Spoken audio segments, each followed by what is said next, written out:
Now, today we are going to cover the intellectual factors and how to best manage COVID-19. And then we'll talk about individual delusions versus societal delusions. And we'll take up two specific topics, proteins and calcium. And then we'll talk about psychological problems, what to do if someone's suffering from stress, anxiety, depression.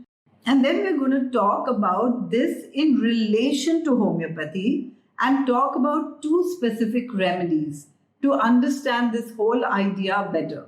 And then we're going to talk about spiritual healing because that's what we all want. And then healing beyond oneself. How can we maybe even heal the world? And who's done it and why you should do it. And then homeopathy versus nutritional healing, how to select between the two. And honestly, you can do both of them together. There's no problem. So intellectual factors is what we're going to start with first. Disease is caused by delusions. It's a false perception of our reality, which creates a false reaction, both of the mind and the body. A delusion is a misconception or a myth, something that we strongly believe in but may not be true. And now we have COVID-19. Now, a few lessons that we learned from COVID-19 are that we are all connected. If one person has it, everyone else can get it because we are all breathing the same air. And actually, we're all drinking the same water and living on the same land. And so we are all one in a sense. We are all connected. And therefore, whatever we do affects everybody else. If we do something against nature, we have to bear serious consequences. And we don't know whether COVID-19 was developed in a lab or came out of a wet market with bats. It doesn't really matter. Either ways, both of these are against nature, right? To develop new intoxicants or germs in a lab is against nature. But to have wild animals in a wet market in close confinement is against nature. And so we need to think about what would be the natural way of healing. Homeopathy is based on nature's laws.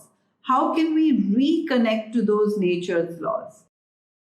And we also learned that governments can implement changes if they wish. And they have, and everyone's wearing masks, and everyone's in lockdown, and everyone's getting vaccines. We have had 16 of them, and we have seen that all of these diseases are reversible. And I and my colleagues in our organization, we have a team of doctors and nutritionists, are seeing patients every day and helping them.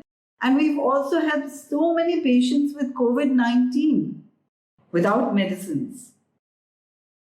Now, reversing diseases requires a shift in consciousness from a culture of disease to a culture of health.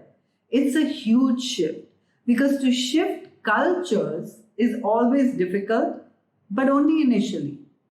Every change is difficult. Like if you change your job, it's difficult. If you change your way of eating, it's difficult. If you change your school or college or home or city or country, or even place at the dining table. Even that is difficult. We tend to sit at the same place every day or sleep on the same bed every day. We are creatures of habit. And therefore, shifting cultures is difficult, but only temporarily difficult. And that's why we have a 21-day health retreat, because it takes 21 days to change a habit.